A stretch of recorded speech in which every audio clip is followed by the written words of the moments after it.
Episode की starting में सासोरी लेडीची और साकुरा पर आग बरसा रहा था। साकुरा कहती है कि अब इसके करीब जाना बहुत ही ज्यादा हार्ड हो चुका है। लेडीची कहती है कि ये आग तो बढ़ती ही जा रही है। सासोरी अपना पूरा जोर लगाकर उन दोनों पर आग बरसा रहा था। साकुरा कहती है कि अब बस खाली 90 सेकंड से वो दोनों वहां से निकल जाती है, लेकिन सासोरी लेडीची पर अटैक कर देता है। लेडीची सब्स्टिट्यूशन जुत्सु यूज कर वहां से बच जाती है। लेडीची कहती है कि चलो इसे खत्म करते हैं। लेडीची सासोरी के पपेट का हेड फेंक कर सासोरी पर मारती है तो सासोरी उससे बच जाता है। सासोरी कहता है कि इस तरह की ट्रिक्स मेरे पर काम नहीं करती। साकुरा कहती है कि यह एंटीडोट सिर्फ और सिर्फ 1 मिनट तक चलेगा। सासोरी अपने वाटर जेट से साकुरा पर अटैक करता है। साकुरा के पास का पत्थर टूटने ही वाला होता है, लेकिन साकुरा उससे बच जाती है। लेडीची पर भी अटैक करता है तो लेडीची और साकुरा दोनों वहां से बचकर निकल जाते हैं। साकुरा कहती है कि और 20 सेकंड। सासोरी साकुरा पर अटैक करता है, लेकिन साकुरा कहती है कि और 15 सेकंड। सासोरी लेडीची की तरफ अटैक करने बढ़ता है। जो सासोरी के अंदर रस्सी नहीं रहती, साकुरा उसे पकड़ लेती है। सासोरी लेडीची के पास पहुंच ही गया था, लेकिन साकुरा उसे पीछे से पकड़कर अपनी तरफ खींचकर उसे पंच मार देती है और सासोरी को तोड़ देती है। साकुरा कहती है कि अच्छा हो हमने इसे हरा दिया। लेडीची कहती है कि साकुरा तुमने कर दिखाया। भाई धायधारा बोलता है कि ये बच्चा शांत क्यों हो गया, ये दोनों कुछ प्लान कर रहे हैं क्या।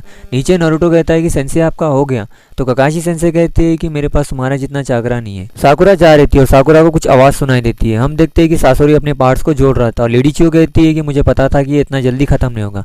लेडीची अपने हाथ को फिर से लगा लेती है और लेडीची स्क्रोल निकालकर 10 पपिट्स को समन भी कर लेती है। सासोरी भी स्क्रोल निकालता है और 100 पपिट्स को समन कर लेता है। ये देखकर साकुरा भी सरप्राइज हो जाती है और लेडीची कहती है कि ये बहुत ज्यादा ताकतवर हो चुका है। सासोरी कहता है कि एक लड़की और एक बूढ़ी औरत को हराने के लिए मुझे इन लोगों को समन करना पड़ा। लेडीची साकुरा से कहती है कि तुम्हारा एंटीडोट खत्म हो चुका है, तुम्हें अब लड़ने की जरूरत नहीं है। साकुरा कहती है कि मुझे पता है, मैं फिर भी लड़ूंगी। सासोरी अपने पपिट से लेडीची और साकुरा पर अटैक कर देता है। लेडीची भी अपने पपिट से सासोरी के पपिट्स पर अटैक कर देती है। दोनों के पपिट्स एक लड़ना स्टार्ट कर देती है, लेकिन लेडीची के पपिट्स सासोरी के पपिट्स पर भारी पड़ रहे थे। साकुरा भी उन पपिट से लड़ रही थी। हम देखते हैं कि लेडीची के पपिट्स एक दूसरे पर फायर हो रहे थे। वो अपना मुंह खोलते हैं कि सासोरी के पपिट्स को अपने अंदर खींच लेते हैं और साकुरा कहती है कि ये लोग तो बहुत सारे, हमें इन्हें एक साथ मारना होगा। साकुरा के सामने कुछ पपिट्स आते हैं तो साकुरा उनसे लड़ने चले जाती है।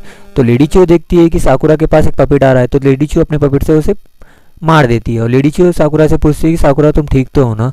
लेडीची सोचती है कि हमारे पास एक ही एंटीडोट है, अगर हम दोनों में से एक को भी पॉइजन लग गया तो हमारा काम तमाम हो जाएगा। सासुरी का पपिट एक लेडीची को घायल कर देता है ब्लेड से मारकर।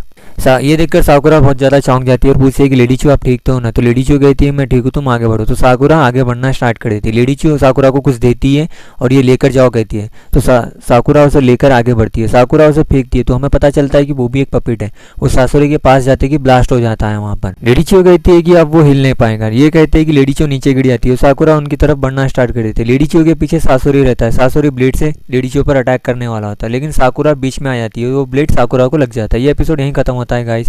आपको अगर वीडियो पसंद आया तो वीडियो को लाइक शेयर सब्सक्राइब ऐसे करिएगा।